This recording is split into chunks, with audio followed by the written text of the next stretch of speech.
فقہ سے دور ہو. ایک دور تھا کہ غیر مسلم بھی واقف ہوتے تھے علم فقہ سے. میرٹھ میں ایک صاحب تھے، ایک بنیے کے ہاں وہ سونا لینے کے لیے گئے، چاندی کے سکے چلتے تھے. تو انہوں نے کہا کہ سونا بنوایا ہے اور یہ سونے کی قیمت 200-300 روپے ہوگی. ان کا میرے پاس اس وقت میں یہ 200 روپے ہیں، 100 روپے رہ گئے، بعد میں دے دوں گا. عموماً کرتے ہیں ہم اس طرح سے. تو انہوں نے بھی وہ سکے ان کو دیے، لیکن اب کچھ حالات بدلے. تو بنیے نے کہا کہ حضور یہ شریعت محمدی، شریعت اسلامی کے مطابق حرام ہے جو کچھ آپ کر رہے ہیں. کہ کیا کہ شریعت کہتی ہے نقد النقد سودا کرو. وہ پریشان ہو گئے. تو کہا میں اب اس کی شکل بتاتا ہوں آپ کو. پریشان ہو کہا شاگرد کیا میرے سے کتنے روپے کم ہے آپ کے پاس؟ کہا 100 روپے کم ہے. 100 روپے میرے سے آپ قرض لے لیجیے، یہ لو قرض ہے. یہ 100 روپے جب مرضی چاہے دو، اس کی قیمت مجھے اب یہ ادا کر دو، چاہے تمہارے لیے حلال ہو جائے. ایک دور تھا. تو جو لوگ نماز پڑھ رہے ہیں، روزے رکھ رہے ہیں، بے شک وہ بڑھتی، اس میں تو اکثریت ایسے لوگوں کی ہے کہ جو ان مسائل سے ناواقف ہے، اور جو ان مسائل کو جانتی ہے تو وہ دنیا کے دوسرے مسائل سے ناواقفیت کی بنیاد پر حلال چیزوں کو حرام کر کے بیچ رہا ہے. وہ ہے معاملہ، وہ ہے ڈیلنگ. ایاک نعبد، اے اللہ ہم آپ ہی کی عبادت کرتے ہیں، یعنی ہم نماز، روزہ، حج اور زکوٰۃ قانون خدا بندی کے مطابق کرتے ہیں، اور اپنے دنیا کے تمام معاملات، تمام قانون خدا بندی کے مطابق کرتے ہیں. یہ ہے اس میں علم فقہ. اور دوسرا ہے یہ علم شریعت ہو گیا. اور دوسرا علم کون سا تھا؟ علم طریقت. علم طریقت کیا ہے؟ علم طریقت کے درجات ہیں. علم طریقت کے درجات کو بیان کیا گیا ہے اس سورت کے اندر. کیا ہے علم؟ ایک ابتدائی درجہ. ابتدائی درجہ ہے عبادت، اور وہ الحمدللہ رب العالمین الرحمن الرحیم کے اندر بیان کر دیا گیا. ایاک نعبد کہ سب سے پہلا درجہ کیا ہے؟ عبادت. عبادت کے بعد دوسرا درجہ کیا ہے؟ استعانت، مدد. یعنی تم عبادت تو کر رہے ہو، لیکن ایسا نہ سمجھو کہ عبادت تم خود کر رہے ہو. جب تک اللہ کی معاونت نہ ہو، جب تک اللہ کی مدد شامل حال نہ ہو، تم کوئی عبادت نہیں کر سکتے. یہ علم طریقت ہے کہ پہلا درجہ عبادت ہے، لیکن علم طریقت یہ کہتا ہے کہ صرف عبادت نہیں بلکہ عبادت کے علاوہ اللہ سے مدد مانگو. لا حول ولا قوت الا باللہ. آپ کے بغیر نہ ہم کوئی نیک کام کر سکتے ہیں اور نہ آپ کے بغیر ہم گناہوں سے بچ سکتے ہیں. تو علم طریقت کا دوسرا درجہ استعانت ہے، اللہ سے مدد مانگنا ہے. اور تیسرا درجہ استقامت ہے، جس کو مستقیم کے اندر بیان کیا گیا. مستقیم کہ استقامت یہ نہیں کہ آج پڑھ لی کل چھوڑ دی، پرسوں پڑھ لی پرسوں نہیں پڑھی. نہیں، استقامت ہو، عبادت ہو اللہ کی مدد کے ساتھ، اور اللہ کی مدد کے ساتھ پھر استقامت بھی ہو، مستقل ہو. یہ تین درجے بیان کیے گئے ہیں. چنانچہ اولیاء کرام، صوفیاء کرام کہتے ہیں کہ اس سورت کے اندر 7 آیتیں ہیں. اس سورت میں 7 آیت ہے، اور ہر آیت کے اندر ایک بیماری کا علاج ہے. ہر آیت میں ایک بیماری کا علاج ہے. صوفیاء کرام تشریح کرتے ہیں، وہ کہتے ہیں کہ انسان کے اندر جو جسم ہے اس کے علاوہ بھی چند چیزیں ہیں. ایک بدن ہے، ایک قلب ہے، ایک روح ہے، ایک نفس سبعی ہے، ایک نفس شیطانی ہے. یہ بھی چیزیں اس کے ساتھ ہیں. آپ کی بائیں پسلی سے 2 انگل جب نیچے آپ جاتے ہیں تو یہ آپ کا قلب ہے. آپ اس طرف آئیں گے لطیفہ روح ہوگا، پھر تھوڑا سا یہاں آئیں گے وہ خفی ہوگا، پھر تھوڑا سا اوپر جائیں گے اخفا ہوگا. یہ 5 لطیفے ہیں انسان کی باڈی کے اندر. قلب ہو گیا، روح ہو گیا، خفی ہو گیا، اخفا. یہ لطیفے ہیں. جب تک ان لطیفوں پر محنت نہیں ہوگی اس وقت تک عبادت نہیں بنے گی، نماز نہیں ہونے گی. فقہا تو کہہ دیں گے کہ نماز ہو گئی، لیکن صوفیہ کہیں گے کہ نماز نہیں ہوئی. صوفیہ کہیں گے نماز نہیں ہوئی. حضرت شاہ احمد شہید رحمۃ اللہ علیہ جو بالا کوٹ کے میدان میں شہید ہوئے، جب بریلی شریف سے اپنے قافلے کے ساتھ میں نکلے ہیں، آپ اطمینان سے بیٹھیے، تو سہارنپور سے گزر ہوا. وہاں ایک شیخ تھے، شیخ عبد الرحیم، اپنے زمانے کے ولی کامل. یہ ولی کامل کا قصہ کسی معمولی انسان کا نہیں ہے. سینکڑوں ہزاروں کی تعداد میں مرید. سید صاحب کا جب ادھر سے گزر ہوا تو اپنے تمام مریدین کے ساتھ پہنچے اور بیعت کر لیا. لوگوں کو بڑی حیرت ہوئی کہ جس کے ہزاروں مرید اور وہ ایک آدمی کے ہاتھ پر بیعت ہو گیا. پوچھا کہ تم نے کیا دیکھی ایسی بات کہ جس کی وجہ سے مرید بن گئے؟ کہ سید صاحب سے نماز پڑھنے کا طریقہ سیکھ لیا ہے. اتنا بڑا ولی کام کہتا ہے. کیا ہمیں نماز پڑھنے کی ضرورت نہیں ہے؟ فقہا تو کہتے ہیں کہ نماز ہو گئی، تم نے 2 سجدے کر لیے، قیام کر لیا. مگر صوفیہ کہتے ہیں کہ زاہد وقت سلام منہ تیرا کعبے سے پھر گیا. وقت سلام منہ تیرا کعبے سے پھر گیا. تیرا منہ تو کعبے کی طرف ہے مگر دل بھی تیرا کعبے کی طرف ہونا چاہیے. یہ صوفیہ کہتے ہیں کہ چہرے کا بھی کعبہ درست کرو، دل کا بھی کعبہ درست کرو. چہرہ اگر کعبے کی طرف ہے تو دل بھی کعبے کی طرف کرو.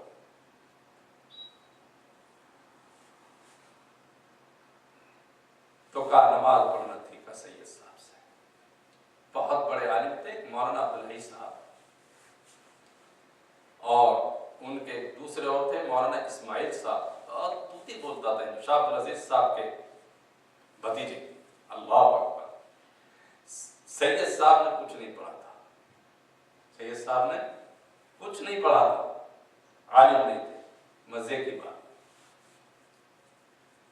اکبری مسجد جامع مسجد کے پاس ہوتی تھی تو وہ مولانا اسحاق صاحب کے پاس پڑھتے تھے، پڑھنے کے لیے آئے ابتدائی تعلیم.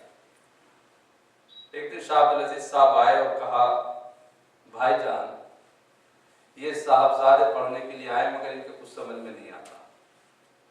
سید صاحب کے بارے میں نظر ڈالی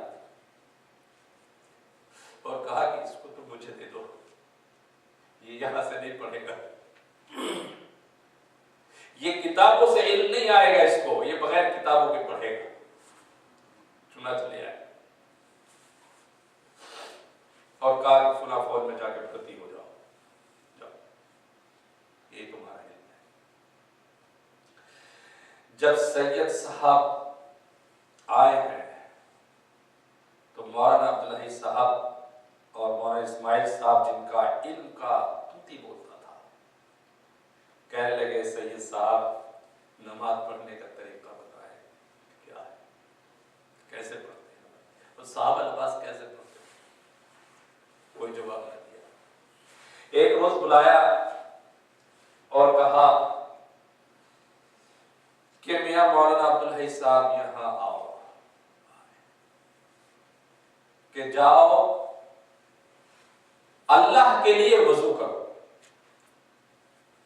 اللہ کے لیے وضو کرو اور 2 رکعت نماز پڑھو. جب جانے لگے تو کہا کہ میاں مولوی صاحب واپس تشریف لائیے. جی میں نے یہ عرض کی تھی اللہ کے لیے وضو کرو اور اللہ کے لیے 2 رکعت. شیخ عبد القادر جیلانی نور اللہ مرقدہ کے صاحبزادے ایک مرتبہ لوگوں کو درس دیا، گھنٹوں تک درس دیتے رہے، نہ کوئی رویا، نہ کسی کی آو بکا، نہ کسی کی چیخ نکلی، گھنٹوں تک نہیں. حضرت بڑے پیر صاحب رحمۃ اللہ علیہ کچھ گھنٹوں کے بعد تشریف لائے، مجلس میں بیٹھے اور منبر پر چڑھ کر کے یہ فرمایا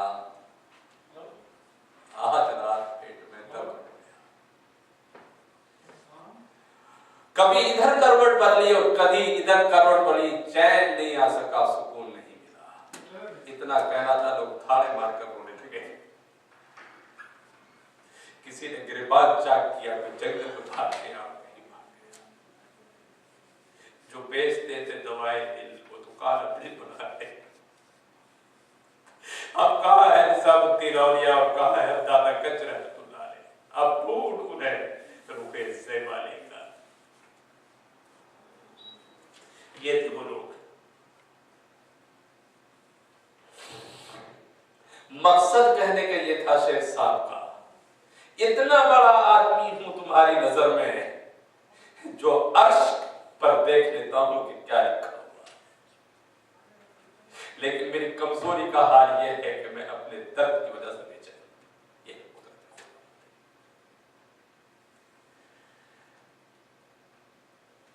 تو مولانا عبدالحی صاحب سے کہا کہ اللہ کے لیے 2 رکعت نماز پڑھو اور اللہ کے لیے وضو کرو. فرماتے ہیں مولانا وضو کیا جامع مسجد کے اندر، اللہ اکبر کہہ کر جب نیت باندھی، 2 رکعت نماز ختم کی، السلام علیکم، تو دل میں خیال آیا کہ افسوس 2 رکعت نماز نفل بھی اللہ کے لیے نہ پڑھ سکا. جس نے ہاتھ دیے، جس نے پیر دیے، جس نے دانت دیے، جس نے کان دیے، 2 رکعت نماز بھی اس ذات کے لیے نہ پڑھ سکا. کھڑا ہو گیا اور اللہ اکبر کہہ کے دوبارہ نیت باندھ لی. ابھی سلام پھر آتا خیال آیا کہ 2 رکعت نماز بھی نہ پڑھ سکا. اس ذات خدا مدی کے لیے پھر کھڑا ہو گیا اور پوری رات نماز پڑھتا رہا. اور جب اللہ اکبر کی آواز آ گئی تو اب دل میں خیال آیا یہ تھی صحابہ کی آواز، یہ ہے صوفیہ کرام کی آواز. ایک صحابی رسول صلی اللہ تعالی علیہ وسلم کی ڈیوٹی لگائی گئی کہ تم ذرا دیکھنا کہ دشمن حملہ نہ کرے. انہوں نے طے کیا کہ تم تھوڑی دیر تم نماز پڑھو، تھوڑی دیر میں نماز پڑھوں گا. اور دشمن نے جب تیر مارا تو خون کا پھوارا تھا اور بازو والے صاحب اٹھ گئے اور انہوں نے نماز ختم کی. پوچھا کہ کیا ہوا تھا کہ دشمن نے تیر مارا، اور یہ فرمانے لگے کہ نماز میں وہ چیز قرآن کی سورت شروع کی تھی کہ اتنا لطف اور مزہ آ رہا تھا کہ دل نہیں چاہتا تھا کہ قرآن کیا ہے، مگر مجبوری تھی کہ رسول اللہ صلی اللہ علیہ وسلم نے ڈیوٹی متعین کی تھی، اس لیے نماز کو ختم کرنا. یہ صوفیہ کرام کہتے ہیں کہ یہ عبادت ہو کہ اللہ کی ذات ایسے ہو جیسے تمہیں دیکھ رہا ہے. صوفیہ کہتے ہیں کہ جب تم اللہ کو یہ پکارتے ہو الحمدللہ رب العالمین، تو رسول اللہ صلی اللہ علیہ وسلم نے ارشاد فرمایا کہ اللہ جواب دیتا ہے تمہارا، اس لیے کہ وہ سمیع العلیم، وہ بہرا اور گونگا نہیں ہے کہ تمہاری باتوں کا جواب نہ دیتا ہو، مگر اگر ہمارے کانوں کے اندر ڈانٹ پڑ گئی ہو تو ہم آواز کو نہیں سن سکتے. اللہ الحمدللہ رب العالمین جب بندہ کہتا ہے تو اللہ کہتا ہے حمدنی، میرے بندے نے میری حمد بیان کی. یہ جواب. اسی لیے فقہاء کرام یہ کہتے ہیں کہ الحمدللہ رب العالمین جب پڑھو تو تم فوراً نہ پڑھتے چلے جاؤ الحمدللہ رب العالمین الرحمن الرحیم مالک یوم الدین ایاک نعبد و ایاک نستعین اهدنا الصراط المستقیم صراط الذین انعمت علیہم غیر المغضوب علیہم ولا الضالین. اس طرح وہ کہتے ہیں پڑھو الحمدللہ رب العالمین. تمام تعریفیں جہان کی نعمتیں عطا کی ہیں، جس نے ہمیں کان دیے ہیں سننے کے لیے، جس نے ہمیں آنکھیں دی ہیں دیکھنے کے لیے، جس نے پیر دیے ہمیں چلنے کے لیے، اور جو تمام عالموں کو پالتا ہے، جو ایک چیونٹی کو بھی دماغ دیا ہوا ہے، جس نے ایک چیونٹی کو بھی عقل دی ہے، جس نے اس کو بھی پیر دیے ہیں، اس رب کی حمد کرتا ہوں، الحمدللہ رب العالمین۔ اور انتظار کرو جواب کا کہ اللہ کی جانب سے جواب آئے، حمدنی، میرے بندے نے میری حمد بیان کی ہے، الرحمن الرحیم، میرے بندے نے میری بزرگی کو بیان کیا ہے، مالک یوم الدین، میرے بندے نے میری قوت کا مظاہرہ کیا ہے کہ میں مالک ہوں تمام چیزوں کا۔ یہ جواب آ رہے ہیں اللہ کی جانب سے، یہ جواب آ رہے ہیں، ایاک نعبد و ایاک نستعین۔ اللہ فرماتے ہیں یہ جملہ میرے درمیان اور میرے بندے کے درمیان میں مشترک ہے، وہ میرے سے مدد، میری عبادت کا اعلان کرتا ہے، وہ میرے سے مدد چاہتا ہے، اس کی مدد کروں گا۔ نستعین جب پڑھو تو یہ دل میں نیت ہونی، اللہ ہمارے کاروبار کو بنا دے، ہمارے دنیا کے معاملات کو بھی درست فرما دے، ہم کو اچھا بنا دے، ہماری دنیا بھی بہتر کر دے، ہماری آخرت بھی بہتر کر دے۔ اہدنا الصراط المستقیم صراط الذین انعمت علیہم غیر المغضوب علیہم ولا الضالین۔ آہستہ آہستہ آہستہ آہستہ جواب کا انتظار کرو۔ تو فقہا کچھ کہتے ہیں اور صوفیہ اکرام اس سے ایک قدم آگے کی بات کرتے ہیں۔ اقبال کہتا ہے صوفیہ کی ترجمانی کرتے ہوئے، زبان کہہ بھی دیا لا الہ تو کیا حاصل، زبان کہہ بھی دیا لا الہ تو کیا حاصل، اور دل و نگاہ مسلمان نہیں تو کچھ بھی نہیں۔ اقبال کہتا ہے دل و نگاہ مسلمان نہیں تو کچھ بھی نہیں۔ تو صوفیہ کرام دل و نگاہ کو مسلمان بنانا چاہتے ہیں، وہ کہتے ہیں کہ دل بھی مسلمان ہو، اس کی نگاہ بھی مسلمان ہو، اور پیر بھی مسلمان ہو، ایک ایک جز وہ مسلمان ہو، اور ایسا نہ بنے کہ جیسا ایک آدمی کو بادشاہ کے سامنے پکڑ کر کے لایا گیا اور وہ بادشاہ کے سامنے کھڑا کر دیا گیا، تو کبھی ادھر کر رہا ہے، کبھی ادھر دیکھ رہا ہے، کبھی اب فرشتہ کو لایا اس کو پکڑ کے سیدھا کان پکڑ کے ادھر دیکھو، ادھر بادشاہ بیٹھا ہوا ہے، ادھر کیوں دیکھ رہے ہو، ادھر کیوں دیکھ رہے ہو، یہ کیا ہے؟ تو ایسی نماز نہ ہو تمہاری کہ دربار خداوندی کے ساتھ اللہ کے سامنے کھڑے ہوئے ہو، بادشاہ سامنے ہو، اور پھر تمہاری نگاہ ادھر سے ادھر، کیا معنی ہے؟ محبوب حقیقی تمہارے سامنے ہو، دسترخوان پر ہزاروں نعمتیں رکھی ہوں، اور کسی کا محبوب جس کو وہ چاہتا ہو وہ سامنے آ جائے تو تمام نعمتوں کو چھوڑ دیتا ہے، تمام نعمتوں کو چھوڑتا ہے اور اسی طرف تکتا ہے۔ اس لیے صوفیہ کہتے ہیں کہ یہ اس کو کرو، قلب کی حالت کو بدلو، دل کو بدلو، دل جب تک کہ نہیں بدلا جائے گا اس وقت تک تم کامیاب نہیں ہو سکتے۔ یہ ہے علم طریقت۔ تو علم طریقت میں ابتدا ہے ایاک نعبد، اے اللہ ہم آپ ہی کی عبادت کرتے ہیں، یہ ابتدا ہے تصوف کی، یہ ابتدا ہے سلوک کی۔ اس کا دوسرا درجہ وَإِيَّاكَ نَسْتَعِينُ، اے اللہ آپ ہی سے مدد چاہتے ہیں، آپ کی توفیق کے بغیر کچھ نہیں ہو سکتے، نبی سے یا ولی سے اور رشی سے کچھ نہیں ہوتا، نہ ہو توفیق رب تو پھر کسی سے کچھ نہیں ہوتا، اور بغاوت پر ہو آمادہ تو ڈوبے نوح کا بیٹا، یہاں نام و نسب سے کچھ نہیں ہوتا۔ یہاں نام و نسب کی برتری سے کچھ نہیں ہوتا، اور خلیل اللہ کا ہر واقعہ ایک درس عبرت ہے، دہتی آگ سے قاتل چھری سے کچھ نہیں ہوتا۔ استعانت کے بغیر، مدد کے بغیر کچھ نہیں ہو سکتا۔ اس لیے دوسرا درجہ استعانت ہے جو ایاک نستعین کے اندر بیان کیا گیا، اور تیسرا درجہ مستقیم ہے کہ استقامت ہو۔ اس لیے حدیث شریف کے اندر آتا ہے، رسول اللہ صلی اللہ علیہ وسلم نے فرمایا کہ تھوڑا عمل ہو لیکن روزانہ پابندی کے ساتھ، تھوڑا عمل ہو پابندی کے ساتھ۔ جب پابندی ہوگی تو اس زیادہ افیکٹو ہوگا۔ ایک دن آدمی خوب نماز پڑھے اور دوسرے دن معلوم ہوا کہ سوتا ہے۔ اس لیے رسول اللہ صلی اللہ علیہ وسلم کے وظیفے آج کی طرح وظیفے نہیں تھے۔ آج مولویوں سے وظیفے پوچھتے ہیں تو وہ کہتے ہیں، ایک صاحب سے وظیفہ پوچھا، ان کا ایک پیر پر کھڑے ہو کر 10,000 مرتبہ اس اسم کو پڑھو۔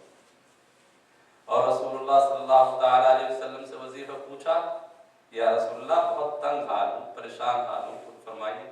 آپ نے فرمایا پڑھو سبحان اللہ و بحمدہ، سبحان اللہ و بحمدہ۔ کتنا چھوٹا وظیفہ ہے۔ ایک صحابی نے کہا، ابے سنائے یا رسول اللہ بوڑھی ہو گئی ہوں، لمبے لمبے وظیفے نہیں پڑھ سکتی، کچھ چھوٹا سا وظیفہ فرما دیں۔ فرمایا سبحان اللہ الحمدللہ اللہ اکبر، 10 مرتبہ پڑھ لیا کرو، کام چاہو۔ یہ رسول اللہ صلی اللہ علیہ وسلم کے وظیفے ہیں۔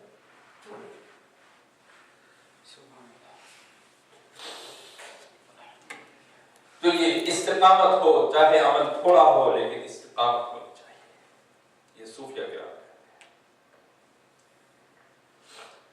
صوفیہ کرام کہتے ہیں کہ انسان کو جو مرکب کیا گیا ہے وہ چند چیزوں سے ہے، جس میں ایک روح ہے، ایک قلب ہے، جیسا کہ ابھی میں نے آپ کے سامنے عرض کیا ہے۔ جب تک کہ ان کے اندر یہ چیز جلا نہیں ہوگا اس وقت تک انسان نہیں بن سکتا۔ انسان اس وقت بنے گا جب اس کا قلب درست ہوگا، اس کی روح ہوگی، خفا ہوگا، اخفا ہوگا، یہ جس کو لطیفہ خمسہ کہتے ہیں، وہ درست ہونا چاہیے۔ چونکہ اللہ سبحانہ و تعالیٰ نے 3 قوتیں انسان کے اندر رکھی ہیں۔ ایک شہوت کی قوت، ایک غضب کی قوت، ایک ہوا۔ ایک قوت شہوت کی، ایک غضب اور ایک ہوا، 3 چیزیں ہیں جو انسان کے بدن میں بسی ہوئی ہیں، اور ان 3 چیزوں سے کتنی بیماریاں پیدا ہوتی ہیں؟ 7 بیماریاں پیدا ہوتی ہیں، اور ان 7 بیماریوں کی سائیدہ علاجوں کے اندر علاج ہے۔ اس سورت کا دوسرا نام کیا ہے؟ سورت شفا، شفا بخشنے والی۔ انسان کے اندر جب شہوت پیدا ہوتی ہے، وہ قوت اس کی بڑھتی ہے، تو پھر اس کے اندر حرص پیدا ہوتی ہے، پھر اس کے اندر بخل پیدا ہوتا ہے، اور جب غضب کی قوت بڑھتی ہے تو اس کے اندر تکبر پیدا ہوتا ہے، خود پسندی پیدا ہوتی ہے، اور جب اس کے اندر نفس ہوا ہوتی ہے تو پھر کفر، بدعت اور شرک کی بیماریاں پیدا ہوتی ہیں۔ ان تمام بیماریوں پر آپ نظر ڈالیے کہ کتنی خطرناک بیماریاں ہیں۔ لیکن صوفیہ کہتے ہیں کہ اس سورت کو ویسے پڑھو جیسا کہ نبی کریم صلی اللہ علیہ وسلم نے پڑھی ہے۔ اقبال نے کیا مزے کی بات کہی ہے، کہتا ہے رہ گئی رسم اذان روح بلالی نہ رہی، رہ گئی رسم اذان روح بلالی نہ رہی، اور فلسفہ نہیں، خوب اذانیں مسجدوں سے آ رہی ہیں، لیکن وہ بلال کی اذان کہاں سے لائی جائے؟ جن میں ہو بوزر و عثما کی جھلک، وہ سپاہی وہ رضاکار کہاں سے لاؤں؟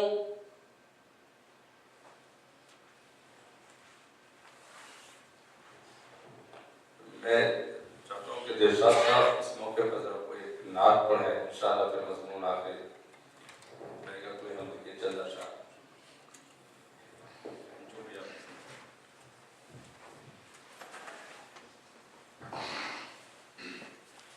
ہم کی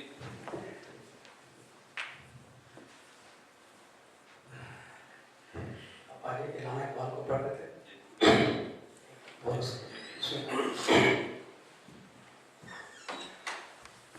لوح بھی تو قلم بھی تو تیرا وجود الکتاب، لوح بھی تو قلم بھی تو تیرا وجود الکتاب،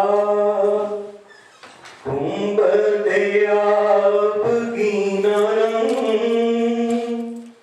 تیرے محیط میں ہوا، گنبد آبگینہ رنگ تیرے محیط میں ہوا،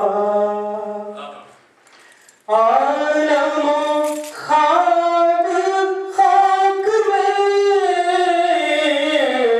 تیرے ظہور سے فرو، عالم و آب و خاک میں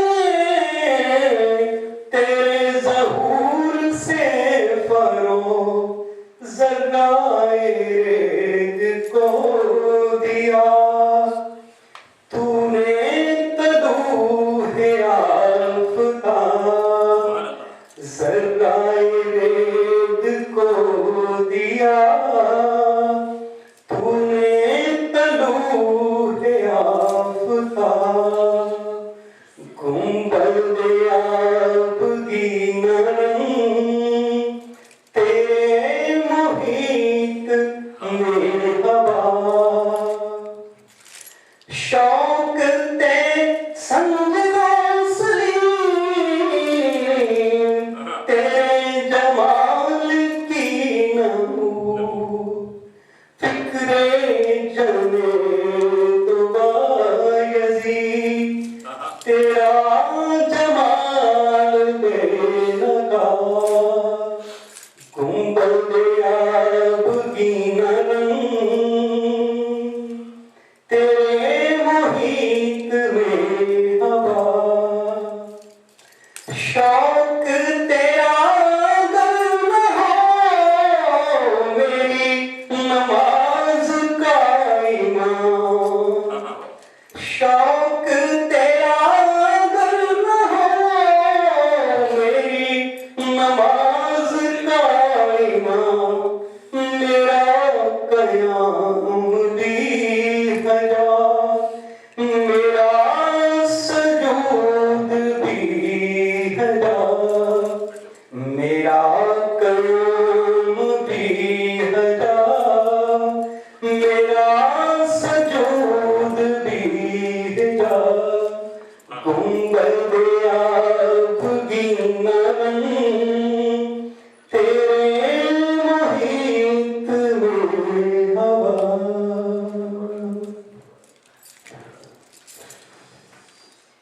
درود شریف پڑھیے، صلی علی نبینا صلی علی محمد صلی علی رسولنا صلی علی محمد صلی علی نبینا صلی علی محمد، ہر مرض کی دوا ہے صلی علی محمد محبوب کبریا ہے صلی علی محمد جو مرض لا دوا ہو یہ کھول کر پلا دو قابض ہر بلا ہے صلی علی محمد.